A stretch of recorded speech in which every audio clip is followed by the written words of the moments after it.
Hello students, चलिए अब mathematical tool के सेकंड मोस्ट इंपॉर्टेंट पार्ट का अपन स्टार्ट करते हैं। सेकंड मोस्ट इंपॉर्टेंट पार्ट समझते हैं विच इज कैलकुलस। कैलकुलस को हम दो पार्ट्स में डिवाइड कर सकते हैं। अभी हम पार्ट स्टार्ट करने वाले जो है वो है डिफरेंशिएशन। तो वेक्टर्स के बाद जो सबसे ज्यादा मैथमेटिक्स की चीज फिजिक्स में रिक्वायर्ड होती है दैट इज डिफरेंशिएशन। डिफरेंशिएशन को समझने के लिए हमको सबसे पहले कुछ टर्म्स समझना पड़ेंगे। तो इस वीडियो में अपन उन टर्मिनोलॉजीज को, उन टर्म्स को समझेंगे। Let us start with our first term which is constant. तो कांस्टेंट का मतलब क्या है? मैंने यहां पे अभी देखिए नंबर 1 लिखा। This one is constant. कोई भी ऐसा फिजिकल क्वांटिटी या फिजिकल थिंग जिसकी वैल्यू, जिसकी न्यूमेरिकल वैल्यू कभी चेंज ना हो, जैसे सर्कल की सरकमफरेंस और उसकी रेडियस का जो रेशियो, डायमीटर का जो रेशियो होता है पाई, ये कांस्टेंट होता है। सर्कल की रेडियस कितनी भी आप बढ़ा दे, उसके सरकमफरेंस और डायमीटर का रेशियो हमेशा सेम आता है। तो this pi is a constant. Value of gravity, earth की सरफेस पे जो ग्रेविटेशन की वजह से एक्सेलरेशन है on the surface of earth, उसकी वैल्यू आती है 9.8 मीटर पर सेकेंड स्क्वायर। तो this is again a constant over earth surface. Two could be anything. मैं अभी बात करूं ये कितनी फिंगर्स है, तो दिस इज 2। मैं बात करूं नॉर्मली ह्यूमंस की कितनी लेग्स होते हैं, तो 2।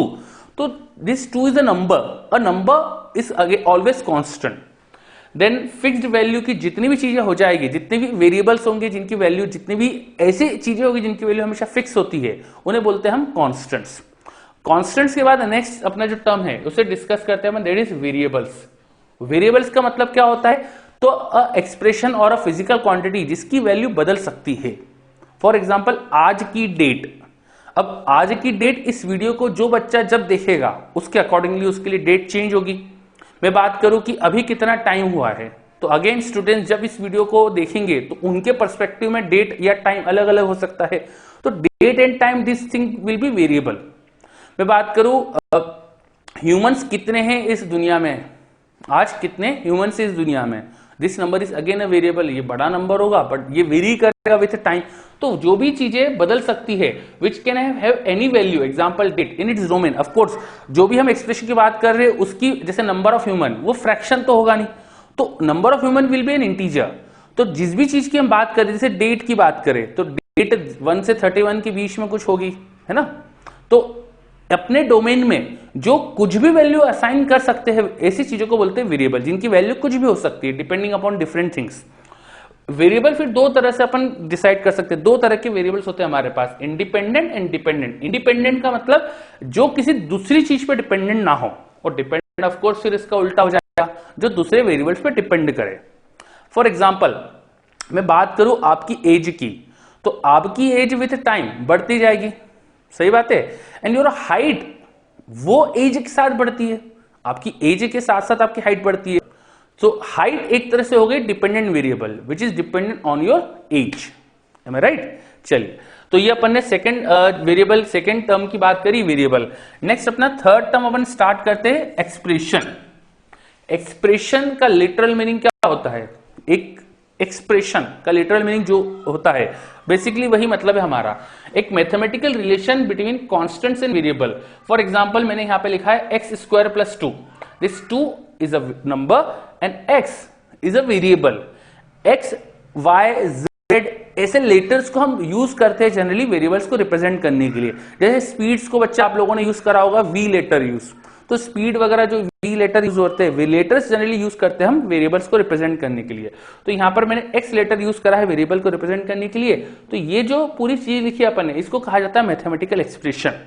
Mathematical expression is expression in numbers और वेरिएबल्स। देखिए इस वेरिएबल की पावर भी है, तो वेरिएबल की पावर वगैरह भी हो सकती है, इनमें सम डिफरेंस, कुछ मैथमेटिकल ऑपरेशंस भी हो सकते हैं।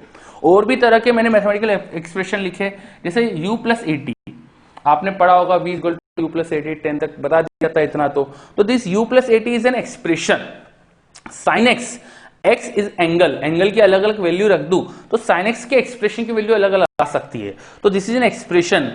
2 mu t, mu can be a variable, t is a variable, 2 is a constant. तो this is multiplication of three things, 2 mu T, ये एक एक्सप्रेशन हो गया मैथमेटिकल। तो समझ में आ रहा है बेटा कि मैथमेटिकल एक्सप्रेशन का मतलब क्या होता है? चलिए, तो मैथमेटिकल एक्सप्रेशन पढ़ने के बाद नेक्स्ट चीज अपन स्टार्ट करते हैं, अवर फोर्थ पॉइंट, फंक्शन। फंक्शन क्या होता है? मैथ्स में आपको पूरा एक चैप्टर पढ़ाया जाएगा इस बारे में। अभी तो हमको एक इंट्रोडक्शन देखना है, फिजिक्स में हमको एप्लीकेशन ऑफ फंक्शंस के ऊपर ज्यादा स्ट्रेस देना है। तो फंक्शन जल्दी से अपन समझ लेते हैं क्या होता है। Function gives single output with single input. Function basically क्या होता है? इनपुट दो आउटपुट लो, इनपुट दो आउटपुट लो।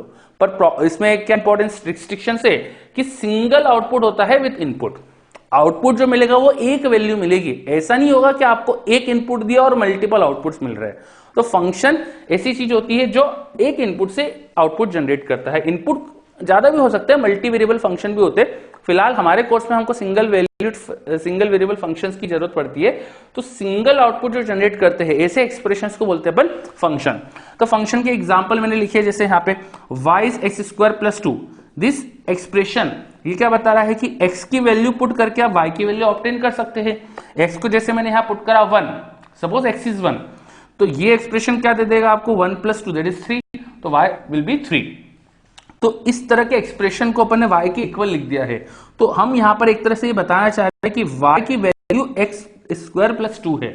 तो y is a function of x। y की वैल्यू x² + 2 है, x पे डिपेंडेंट है। y एक तरह से क्या हो गया बेटा हमारा? डिपेंडेंट वेरिएबल, और x क्या था? Independent variable. तो ये एक्सप्रेशन बता रहा है कि फंक्शन क्या है। इस एक्सप्रेशन को बोल सकते हैं हम फंक्शन। तो मैंने और भी फंक्शन के एग्जांपल लिखे हैं जिसमें अलग अलग वेरिएबल्स है। जैसे यहाँ पे x और y वेरिएबल है, यहाँ पर भी x एंड y वेरिएबल है। इस एक्सप्रेशन में TAS 3 वेरिएबल है। ये फॉर्मूला आपने कई बार देखा होगा, distance travel will be half acceleration into time square. तो ये जो एक्सप्रेशन है, ये जो फंक्शन है, उसमें एक्सेलरेशन और टाइम की वैल्यू पुट करो, आपको डिस्टेंस ट्रेवल या डिस्प्लेसमेंट की वैल्यू मिल जाएगी। के for kinetic energy is half mv²। Speed put कर दीजिए, मास पुट कर दीजिए, you can get kinetic energy. तो समझ में आ रहा है बेटा फंक्शन का मतलब क्या होता है? एक्सप्रेशन जिसमें वैल्यू पुट करने पे हमें किसी वेरिएबल की वैल्यू मिले, तो ऐसे एक्सप्रेशंस को बोलते हैं अपन फंक्शन। फंक्शन की मेन इंपॉर्टेंट चीज क्या होती है? उनमें सिंगल आउटपुट मिलता है विथ इनपुट। ओके, ये तो बात करिए अपन ने फंक्शन क्या होता है। अब मैथ्स में हम फंक्शंस को इस तरह से हमेशा नहीं लिखेंगे। फंक्शन के एक्सप्रेशन तो कई तरह के हो सकते हैं। तो एक जनरल तरीका जो होता है उन्हें लिखने का, कि बताने का कि y x पे डिपेंडेंट है, ये बताने का तरीका होता है लिखने का। ये y is f of x, इसे पढ़ा जाता है y = f ऑफ x। क्या बोला जाता है? y is f of x। यहां पे मतलब ये हो रहा है कि y is a function of x। इस तरह से लिखने का मतलब क्या हुआ कि y x का एक फंक्शन है। x की वैल्यू पर y की वैल्यू डिपेंड करेगी। x की अलग अलग वैल्यू के लिए y की वैल्यू अलग अलग हो सकती है।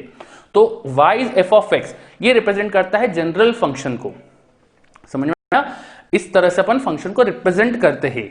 जैसे एग्जांपल के लिए height of person is dependent on his age, है ना? तो height is a function of age. हम क्या बोलेंगे? Height of person is a function of as.